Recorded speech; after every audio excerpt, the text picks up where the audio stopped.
It's midnight. The halls of the asylum are eerily silent, and I've just clocked in for my first night shift as a nurse. But there's something off about this place. Something that can't be explained. As I walk past the rows of empty patient rooms, I get the distinct feeling that I'm being watched. But no one is supposed to be in the rooms. At least, that's what I thought. Tonight, I'm about to learn the dark truth about the patients I've been assigned to care for. And what I find will haunt me for the rest of my life. I check the schedule for my shift. Room 42, Room 18, and Room 9, it reads. Simple enough. But as I make my way to Room 42, something catches my eye. The hallway is unusually cold, and the faint flicker of a bulb casts strange shadows on the walls. I knock on the door of the Room 42. No answer. I knock again. Still nothing. This is when the first warning bells go off. Usually, the patients would at least acknowledge my presence. I push the door open, and the hairs on the back of my neck stand up. The room is empty, but something is wrong. The bed is neatly made and the window is wide open, despite the fact that the outside temperature is below freezing. As I step further into the room, I hear a soft breathing sound. At first, I think it's coming from the vents, but no, it's coming from under the bed. Slowly, I kneel down to investigate. The breathing grows louder, more irregular. With one swift motion, I pull back the sheet covering the floor. There's nothing there. Nothing but an empty bottle of pills and some scattered papers. But just as I start to get up, I hear a faint whisper, a voice I can't quite make out. I freeze, heart racing, and then, in the corner of my eye, I see it. The shadow of a figure standing motionless at the far end of the room. I turn quickly to face it, but when I do, the figure vanishes into thin air.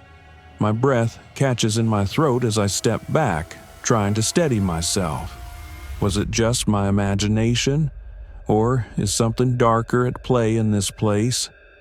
Before I can think any further, a loud bang echoes from down the hallway, followed by a shrill scream. I snap my head towards the sound, my pulse pounding in my ears. I don't know what I'll find when I go to investigate, but one thing's for sure. I'll never look at this place the same way again. I rush down the hallway toward the source of the scream, my heart hammering in my chest. What was that noise? Was it a patient in distress, or something worse? As I round the corner, I stop dead in my tracks. The sight before me is enough to freeze my blood. There, in the middle of the hallway, is a woman. She's standing perfectly still, her back to me. But it's not her posture that chills me to the bone. It's the fact that she's covered in what looks like scratches, deep, angry gashes. The blood isn't fresh, but it's enough to make my stomach turn. "Excuse me," I call out, my voice trembling slightly. "Are you okay? Can you hear me?" No response. She doesn't even twitch. I step closer, cautiously. My nurse instincts are screaming at me to help her, but there's an unsettling stillness to her. I can feel my skin crawl as I take another step, my mind racing. Suddenly, her head jerks to the side. I gasp as her eyes lock onto mine. They're wide, unblinking, and completely void of emotion. It's as if there's nothing behind them, just empty sockets staring into the abyss. "Ma'am, are you all right?" I ask again, but my voice falters this time. There's something terribly wrong here. Without warning, she lunges forward, grabbing my arm with a strength that I didn't expect. Her grip is cold, unnaturally cold, like ice. I try to pull away, but she doesn't let go. She begins whispering in a raspy, almost unintelligible voice. They aren't human." The words are barely audible, but they send a shockwave through my body. They aren't human? I repeat, my voice quivering. What are you talking about? Her lips curl into a grotesque grin, revealing sharp, almost unnatural teeth. And then, without any warning, she releases me and backs away, her footsteps unnervingly silent. The moment she retreats into the darkness, I can feel the temperature drop. It's as if the walls are closing in on me and the hallway feels wrong, like something is watching me from the shadows, something waiting. My heart is racing, but I know I can't ignore what just happened. The woman's warning echoed in my mind. They aren't human. Who was she talking about? And what was that strange, almost animal-like smile? I try to shake it off, but the unsettling feeling clings to me. I need answers. I quickly make my way to the nurses' station to check on the other staff members. Surely they can explain what's going on. When I reach the station, I find it empty. The lights flicker above me, casting eerie shadows on the walls. There's no one around, and the silence is oppressive. I press the intercom button. Nurse Lisa, are you there? Can anyone hear me? Nothing. It's as if the whole building is abandoned. I turn around and walk down another corridor. I'm beginning to think that I'm the only one here, which is absurd. This is a full-functioning asylum after all. But everything feels off. The halls are deserted, the rooms locked, the air thick with a strange, musty smell that's starting to make my head spin. I check the patient list. Room 18, I murmur to myself. That's next on my rounds. I make my way down the hall toward the room, and as I approach, I hear strange noises coming from inside. A soft scratching, like claws on metal. I hesitate. This isn't normal. With a deep breath, I turn the doorknob. The door creaks open, and what I see inside stops me in my tracks. There, sitting on the floor, is a patient. But this one is different. His skin is pale, almost gray, and his eyes are glowing faintly in the dark. He stares at me, unblinking, and as I step forward, I notice the long, jagged nails growing from his fingers. But it's not the nails or the glowing eyes that terrify me. It's the sound. Soft, almost inaudible at first, but then it grows louder as he opens his mouth. A low, guttural growl, and then he speaks. Get out, before they find you. The words echo in my mind as I stare at the patient in room 18. His glowing eyes seem to pierce through me, sending a chill down my spine. I back away slowly, unsure of what to do next. Who are they? What does he mean by find you? I know I need to get answers. Answers that seem to be hiding in the darkest corners of this forsaken place. I close the door behind me, but the unease doesn't fade. The words, before they find you, keep swirling in my head like a haunting refrain. I hurry back to the nurse's station, my footsteps echoing down the hall, but as I pass by the hallway mirrors, I can't shake the feeling that something is following me. The shadows seem longer, more menacing. The air grows heavier with every step I take, and I'm suffocating under the weight of the building's eerie silence. I reach the nurse's station, still no one in sight. Panic begins to rise within me. Where is everyone? Shouldn't there be other staff members here to reassure me that I'm not losing my mind? That's when I see something strange on the desk. A piece of paper folded in half. It's covered in faint, smudged ink, and the words written on it are barely legible. You're not alone, but you're not safe. The patients, they're not human. They've never been. My heart skips a beat.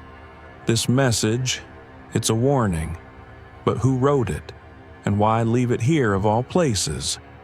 I feel a sudden need to leave this station and gather more information. But as I turn to walk away, I hear it. The unmistakable sound of footsteps. Slow, deliberate, coming from the far end of the hallway. I freeze. I know I'm not alone. My first instinct is to hide, to get out of sight, but I can't. I have to find out what's going on. I step quietly toward the hallway, my senses on high alert. The footsteps are getting closer now. I peek around the corner and see a figure walking toward me. It's a man, tall, unnaturally thin, and dressed in the same hospital gown as the patients. But something about him is off. His movements are jerky, as if he's not entirely in control of his body. And then I see his face. His skin is pale, but not in a normal way. It's a sickly, almost translucent shade, and his eyes are wide. Too wide. They look more like they've been stretched, as though they don't fit his skull. His lips twitch, as if something's trying to break free from his mouth. I stand, frozen, watching the man as he slowly moves closer, his eyes never leaving mine. My heart is in my throat. What is this? Is this one of the patients the others warned me about?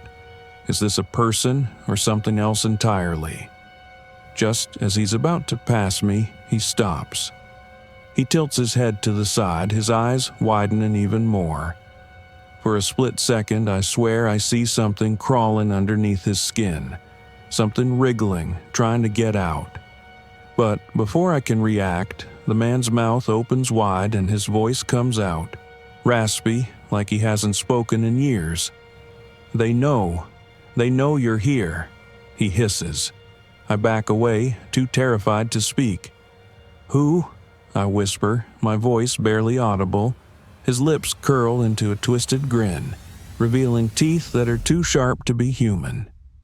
The others, they're always watching.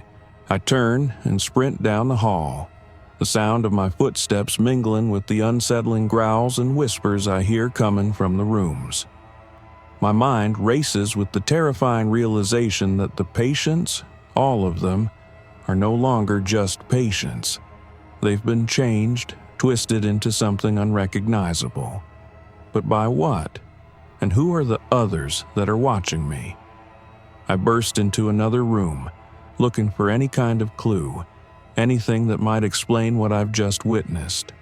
The room is dimly lit, and it smells off. The air is thick, almost suffocating. There, in the corner, is a notebook.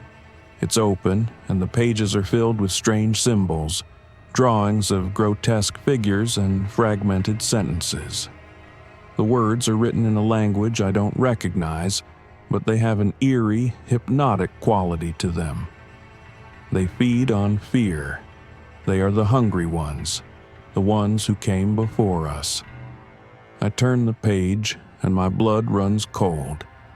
There's a sketch of a creature, nothing like anything I've ever seen. Its body is elongated, its limbs spindly and bent at impossible angles, and its face is a mass of jagged teeth and empty eyes. I slam the notebook shut, but the image is burned into my mind.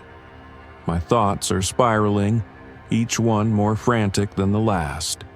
The patients, they're not human, and whatever these creatures are, they've been here long before I ever walked into this nightmare. The sound of scraping claws against metal rips through the silence, followed by a low, guttural growl that shakes the walls. It's coming closer, closer, and I know one thing for sure. I'm not safe, but I have to know the truth. I have to find out what's happening in this place, no matter what. I can't escape the feeling that I'm being watched, that something is tracking my every move. The growls from the hallway grow louder, closer. I know I need to find answers, but I'm starting to wonder if I'll make it out of this place alive. My pulse is racing as I hurry down the hallway, desperate to find anyone, anything that can explain the nightmare I'm trapped in. I can barely hear my own thoughts over the sound of my heart pounding in my ears. The walls of the asylum seem to close in around me, the air thick and suffocating. Each step I take feels heavier, like the very building itself is pushing me toward the unknown. The growls and whispers from the rooms are growing louder, more frantic. I glance at the patient doors as I pass.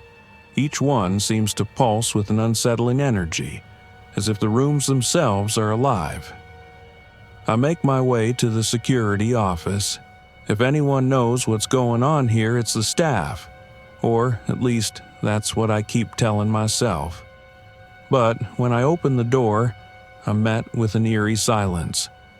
The office is dark, the computer screens flickering as if they've been left on for far too long. I move to the main desk where a logbook sits. The pages are filled with hours of patient notes, but as I flip through them, I feel a cold knot tighten in my stomach. The entries are strange, disjointed, written in a way that doesn't make sense. They mention things like feeding times, new arrivals, and cryptic notes about the others. The most recent entry makes my blood run cold. The patients are evolving. We can't keep up. They're not human anymore. I slam the book shut, my hands shaking. This isn't just some regular asylum. The patients here aren't just sick, they're changing into something else. Something that no one, not even the staff, fully understands. I hear a rustling sound behind me, followed by a strange clicking noise. I spin around, but there's nothing there. The hairs on the back of my neck stand up as the room suddenly feels wrong. It's as if the building itself is alive, watching me. But before I can process what's happening, I hear it. The sound of footsteps, slow and deliberate, coming from the hallway. I don't want to turn around, but I do. There, standing in the doorway, is another patient. He's tall, too tall, with long limbs that seem to stretch unnaturally.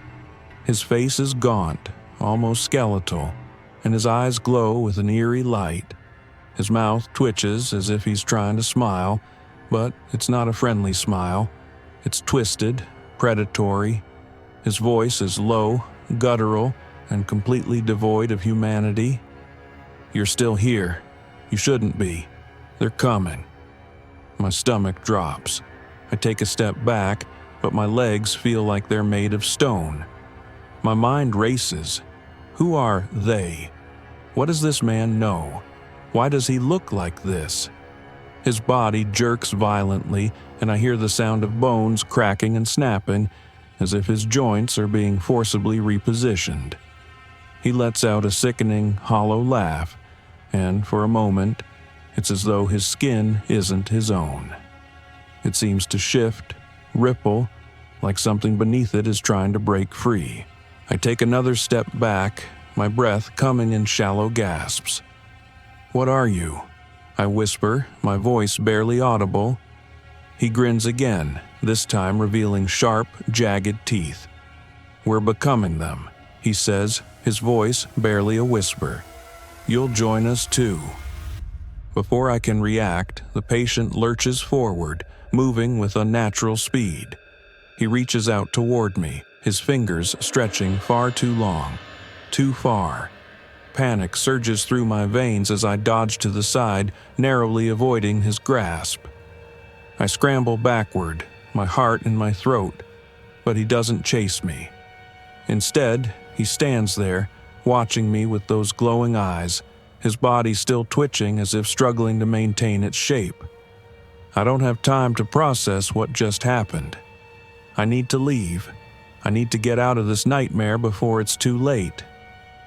I race down the hallway, my breath coming in ragged gasps, my mind still reeling from what I just saw. The walls seem to close in, the shadows moving and shifting like they're alive. Every sound, every creak of the floorboards, every whisper from the rooms feels like it's trying to pull me in, drag me into the depths of whatever horror is unfolding in this place. I reach the exit doors, my hands shaking as I grasp the handle. But as I pull, the doors don't open. They're locked.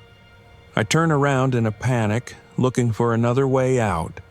But that's when I see them, the other patients. They're all standing at the end of the hallway, watching me. Their eyes are glowing, their bodies distorted, their mouths open in silent screams. I don't know if they're human anymore, but one thing's for sure. They're coming for me.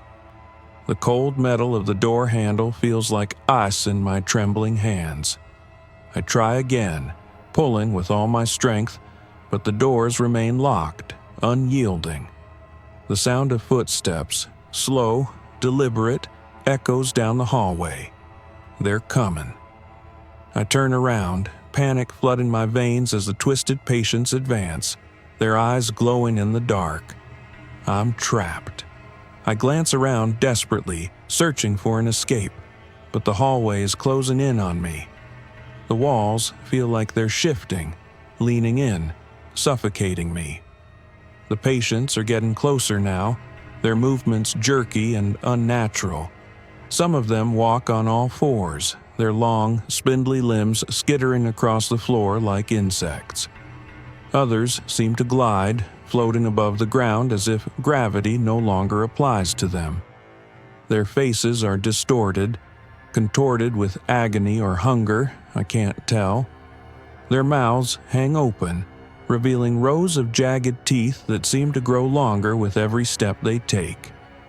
I back up until I'm against the cold metal door. My breath is coming in sharp gasps as I try to think, to come up with a plan. I can't let them catch me. I can't. One of them, a woman, her hair hanging in tangled knots around her face, takes a step forward. She's wearing a hospital gown, but it's torn, shredded at the edges, revealing patches of pale, sickly skin. Her hands twitch, curling into clawed fingers. "They're coming for you," she hisses, her voice unnervingly calm. "We're all waiting." I stumble back, my mind racing. Waiting? What do they mean by that? What have they become? It's like they're no longer human, like something darker has taken over their bodies, their minds. Please, please don't hurt me," I beg, my voice cracking. The woman smiles, her face twisting into something monstrous. "We're not the ones who'll hurt you," she says softly, almost pityingly. "It's them, the ones who brought us here." The words don't make sense, but the terror I feel is real. My instincts scream at me to run, but there's nowhere to go. I dart down another hallway, my footsteps echoing in the silence, but the sound of their pursuit is unmistakable. They're too fast. They're too close. As I round the corner, I spot a stairwell, an old, rusted fire exit. It's my only hope. I sprint toward it, my heart pounding in my chest. The door to the stairwell creaks as I shove it open, but just as I'm about to step through, a cold hand wraps around my wrist. I freeze, my blood running cold. I don't need to look to know what it is. The twisted woman's fingers are digging into my skin, her grip unyielding. "No!" I scream, jerking away, but her hand won't let go. She pulls me back into the hallway, the other patients closing in around me. "No, please." My voice is barely a whisper now, a pleading cry for mercy that I know will never come. She lets out a low, guttural laugh. "There's no escape. You're one of us now."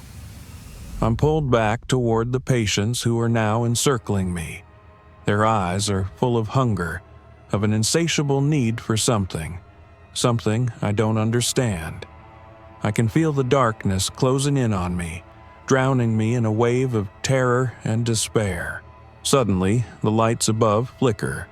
The room grows colder, the air heavy with something unnatural. The shadows on the walls seem to move of their own accord, twisting into shapes that don't belong. Then, a voice booms from the shadows, loud, commanding, and undeniably malevolent. They are ready. I turn toward the sound, my pulse thundering in my ears. It's coming from the far end of the hall. A figure steps out of the darkness, tall and imposing.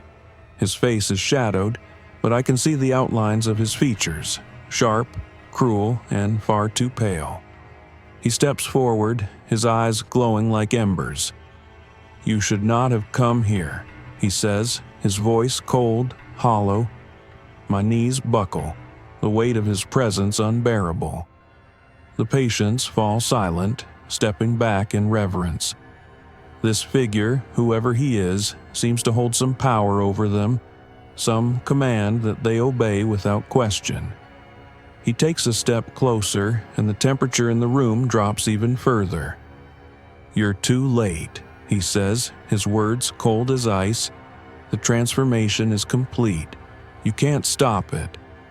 My breath catches in my throat. I realize what he's saying. The asylum, the patients, they've all been changed, and so have I. This place isn't just haunted, it's alive. Before I can even process the implications of his words, I feel a sharp pain in my chest, like something is tearing at me from the inside. I gasp for air, stumbling backward, and that's when I realize it's happening to me too. The transformation. It's starting.